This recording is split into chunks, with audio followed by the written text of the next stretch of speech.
Have you ever wondered about the distinction between an opponent or an enemy? It's more than just semantics. This podcast episode dives into this intriguing concept, shedding light on how it can shape our interactions. Discover how this shift in perspective can lead to more constructive and harmonious relationships, even with those holding different views. Come on in.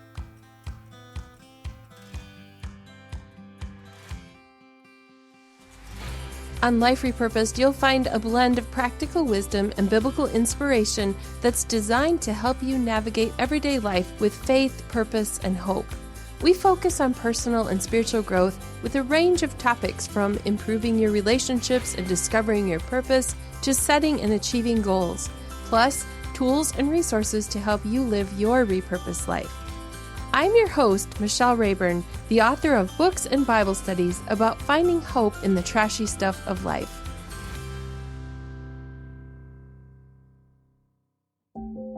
Are you a boy mom, or do you know a mom of boys who could use some encouragement?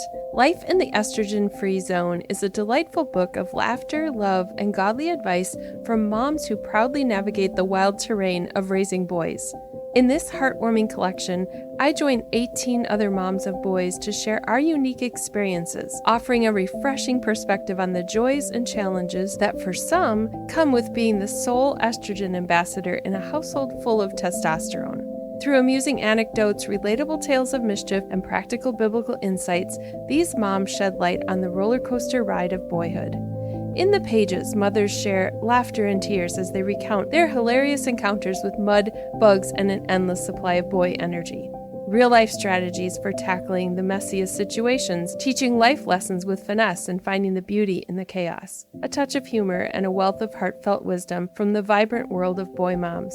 If you're a mom craving a dose of camaraderie, a belly full of laughter, and a reminder that you're rocking this estrogen-free adventure, this book is the perfect companion. Let these humorous and inspiring tales uplift you and remind you to embrace every messy, joy-filled moment. Life in the Estrogen-Free Zone is available wherever books are sold. I sat in my office this morning prepping myself for a day of work as a publisher.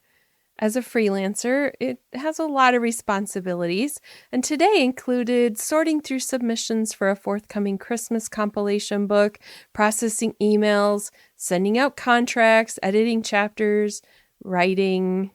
As is typical for me, a lot of other random stuff was going through my mind as I was working on things. Thinking of things I'd heard on the news or on a podcast. Terminology that stuck with me from an exchange with someone, a piece of a sermon.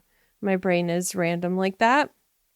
I stared at the flowers on my desk that I purchased for myself last week, just because. And the little heads of some of the mums now drooped downward a bit. And curiosity ruled. Again, I said my brain's a little weird sometimes, so I wondered what these little flowers looked like from the bottom looking up.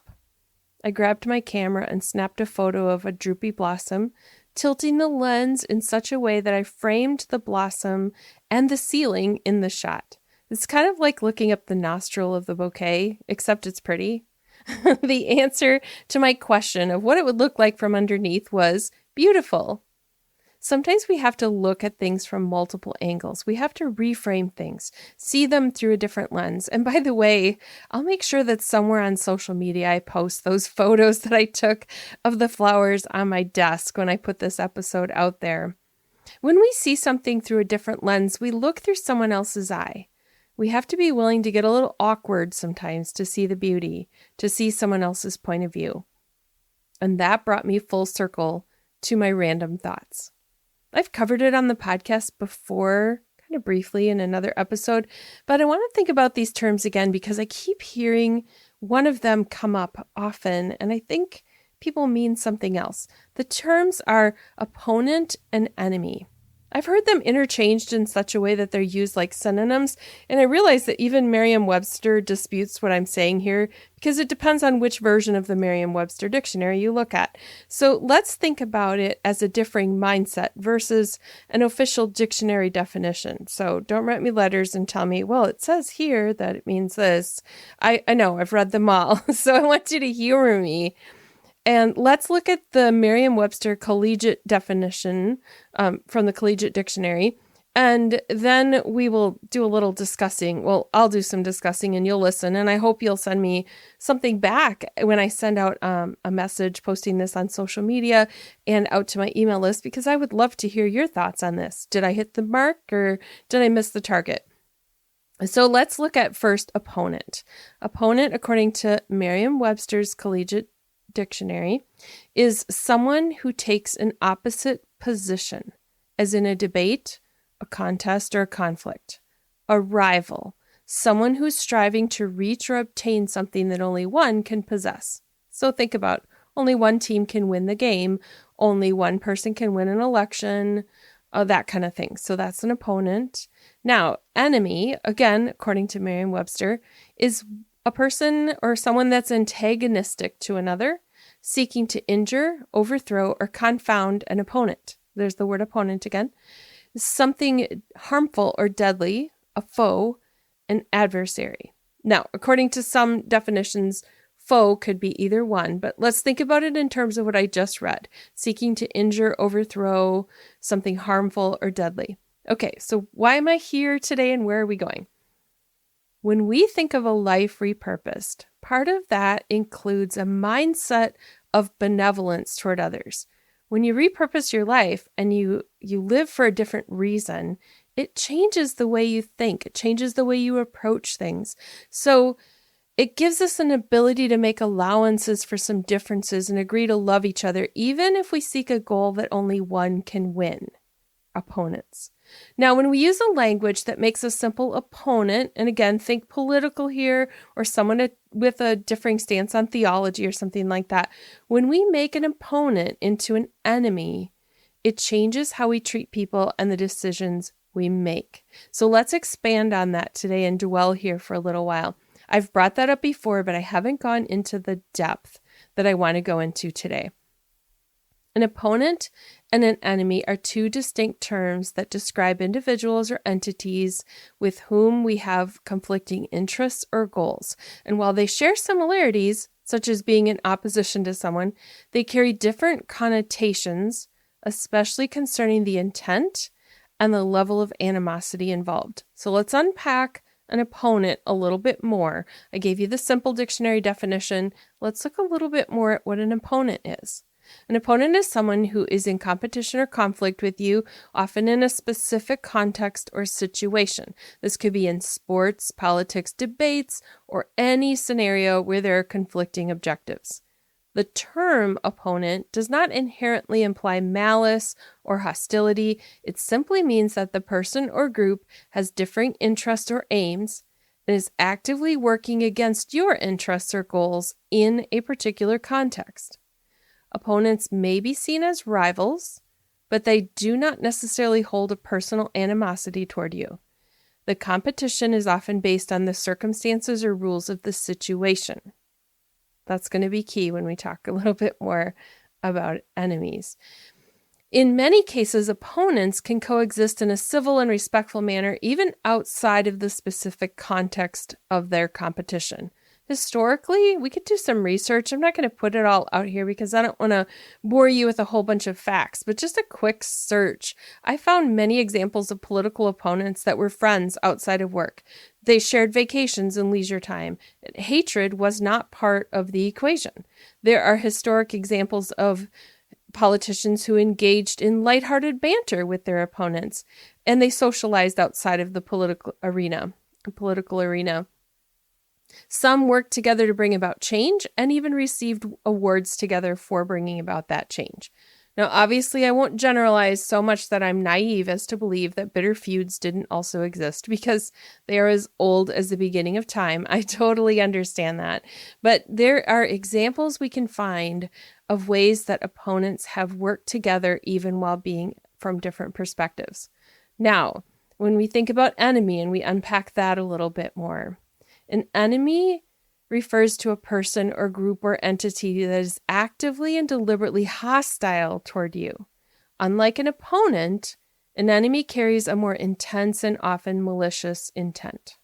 The term enemy implies a deeper level of animosity where there may be a desire to cause harm, inflict damage, or undermine your interests, sometimes even without provocation or a specific context. Enemies are often seen as a threat to our well-being or interests, and there may be a history of conflict or hostility.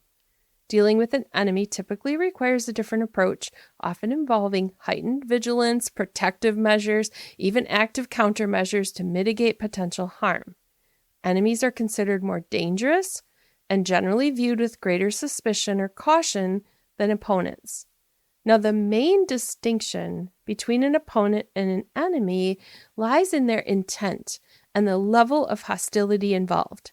An opponent is someone with conflicting interests, like I said, in a specific context, while an enemy is actively hostile and often has a more sinister intent with the potential to cause significant harm or damage. So, when we use the word enemy to speak of someone who is really just an opponent, it brings the level of vitriol so much higher. It brings it outside of a context and into like a whole battle for existence. It just changes it. So when we think of somebody who has a different point of view as an enemy, instead of just saying we disagree on this thing and we can be friends outside of this, our whole life might become centered on undermining that person and actually even going on the attack rather than building relationships. Referring to someone as an enemy when they are actually an opponent can have a significant consequence because it introduces a level of hostility and animosity that may not be warranted for that situation. So there are some outcomes of it if we mischaracterize an opponent as an enemy. And I want to look at a few of those. I have 6 of them. There are more, but these are the things that can happen when in my mind I think of somebody as an enemy and we're just opponents on something. Number 1, it escalates conflict. Labeling someone as an enemy implies this higher level of hostility and animosity, and therefore it can lead to more confrontational and aggressive interactions, which potentially escalates conflicts without needing to be escalated. Number 2, it reduces cooperation. If I treat someone as an enemy, it leads to a breakdown in communication and cooperation. It makes it harder to find common ground or work toward mutually beneficial solutions. So it just brings us to a stalemate. Number 3, it undermines trust and civility. Using the term enemy erodes trust and civility in a way, especially in a political or a social context, that it creates an atmosphere of suspicion and division. It makes it really hard to engage in constructive dialogue.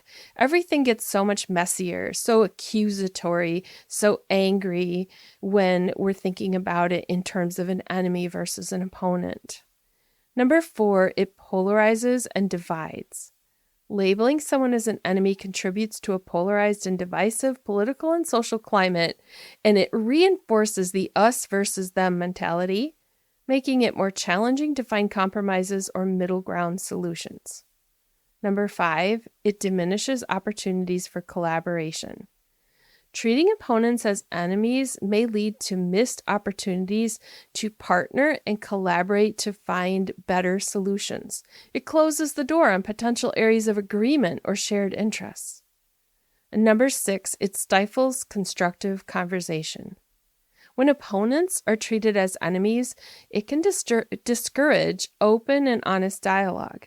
People may be less likely to voice their opinions or engage in meaningful discussions if they fear being labeled as adversaries. So it immediately shuts down a lot of constructive interaction that can happen between people.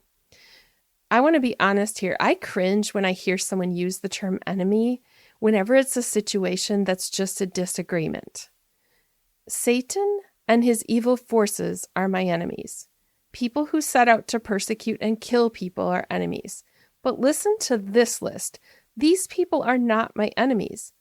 People who have different versions of faith, including different denominations or religious sects, are not my enemies.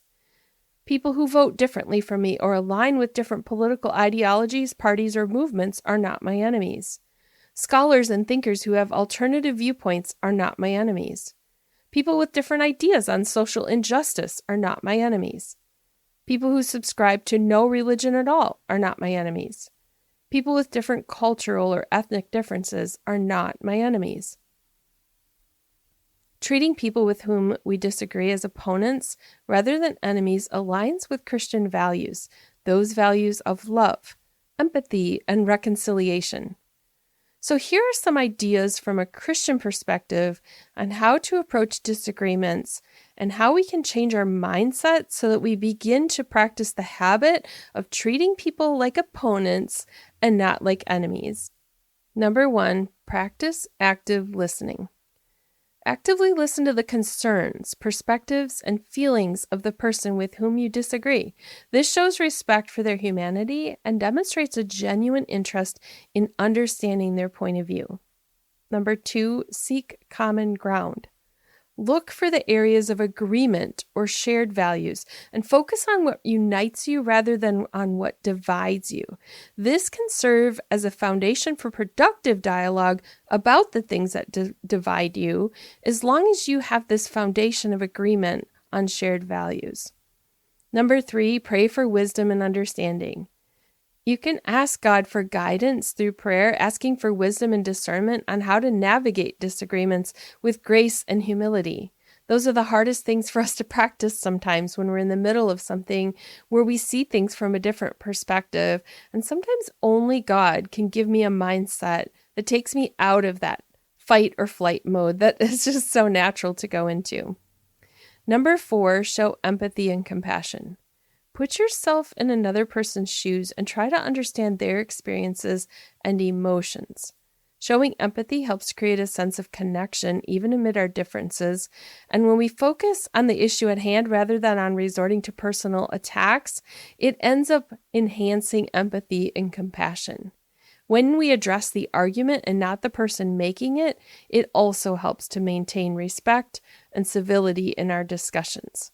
One of the things that helps me with putting myself in other people's shoes is often reading books about people who see things, or books from or about people who see things from a different perspective, listening to podcasts with people who disagree with me, things I don't see the same way, and even watching movies and watching main characters go through something where I haven't experienced that thing, but I'm in their shoes.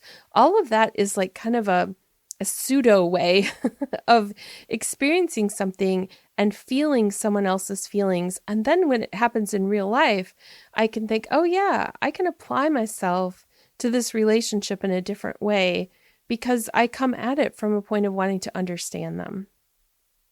Number 5, respond with grace and kindness. This should be a given when we follow Jesus, but I need the reminders all the time.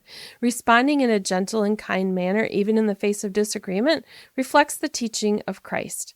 It avoids harsh words and these aggressive behaviors that are really not part of who Jesus promoted at all. I mean, he actually was adamantly against people who were harsh and aggressive when he would speak with the Pharisees and people like that when he was on earth. So practicing grace and kindness promotes a spirit of reconciliation. And yes, I understand Jesus turned over tables. I know. I've heard that so often. Let's not look at one example of something that was with the Pharisees as the model for how we treat people. I want to look at the overall picture of who Jesus was and how he acted as our model of grace and kindness.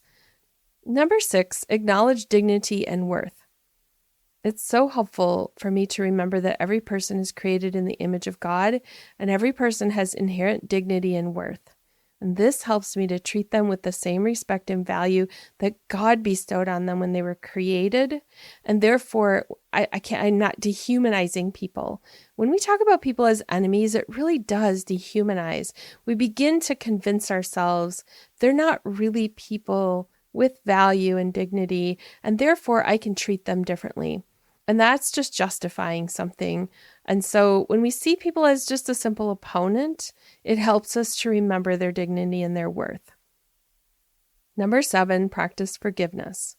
If there's been a past conflict, extending forgiveness really helps us to move past keeping a record of wrong Now, I understand that forgiveness is a really multifaceted thing. It is far too complicated for me to discuss here in one little statement. And I know that, like I said, it's multi-layered. So much comes with that. And how you've been wounded, your own circumstances are not the same as mine. But I'm looking at this in the simplified version of the fact that forgiveness is a cornerstone of Christian teaching, and that forgiveness is part of the foundation of reconciliation and healing. And loving, quote, our enemies means looking at people and seeing that maybe there is something there to forgive. Now, I know sometimes on a podcast, everything gets a bit oversimplified when I'm trying to explain something, just because there is a lot of nuance to life, isn't there? The last thing, number 8, is to lead by example. We can model Christ-like behavior in our interactions, which then becomes kind of a domino effect for other people. As we live out the teachings of love and forgiveness and reconciliation in our own lives, it influences other people to want to live that way as well. Treating someone as an opponent rather than an enemy does not mean compromising your own values or your beliefs. It simply means approaching disagreements with love and respect and with a commitment to finding common ground whenever possible. Embracing a mindset that distinguishes between an opponent and an enemy is a powerful step toward building bridges of understanding and empathy in our very diverse world. Changing the narrative can open the door to learning from one another, to expanding our horizons and finding common ground in really unexpected places. In moments of disagreement, we also need to remember that genuine understanding can have a profound impact on relationships. It humanizes the people we see as opponents, revealing our shared values, our concerns, our hopes. By striving to see things from someone else's perspective, we invite opportunities for positive change and collaboration. And besides, we act more like Jesus. Think of the phrases that we use by accident when we start to quantify somebody as an enemy. A statement like, I'm against conservatives, or I'm against liberals. No, what we really mean is we're against the ideology of one or the other, but we're not enemies of the individuals. Here's another one. Someone might say, I'm against Calvinists. No, you're not really against Calvinists. You're thinking against Calvinism or Calvinistic theology, but the people who practice it are not your enemies. You can disagree with someone's ideology without seeing that person as an enemy. Aha! It's like the heavens just opened, and here we are with a new level of understanding. Let's practice approaching our interactions with grace, kindness, and an open heart. And let's catch ourselves and pause and choose a different word, or gently remind someone else that enemy isn't the word they were looking for there. I've caught myself a few times when I've said something and went, let me rewind a little bit here. I actually mean opponent. I don't mean enemy. Let's seek out conversations with an eagerness to learn, to challenge assumptions, to foster deeper connections. Through this intentional choice, we can contribute to a world that values unity amid diversity, where we grow together, recognizing that more often than not, our opponents are not our enemies, but potential allies in the pursuit of a better future for all. Before we wrap up today, I want to leave you with what I'm putting in my earbuds and what I'm reading, just a summary of a few things. So I want to start out with telling you a little bit about a book I'm reading. It's by Rainn Wilson, who you might know for playing Dwight Schrute on The Office. His book is called Soul Boom: Why We Need a Spiritual Revolution. Now, this is not a Christian book, nor does Rainn pretend it to be.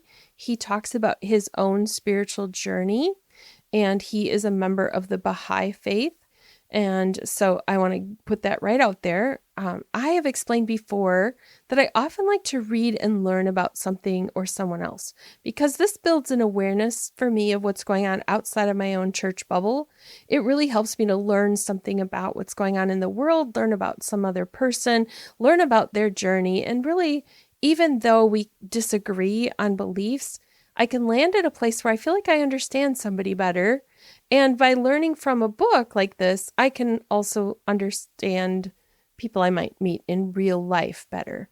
So Wilson explains why he's not an atheist, even after all the searching he's done in life, and why he has come back to believing there is a God, or as he describes it, a higher being. He has all these different terms for how he refers to God.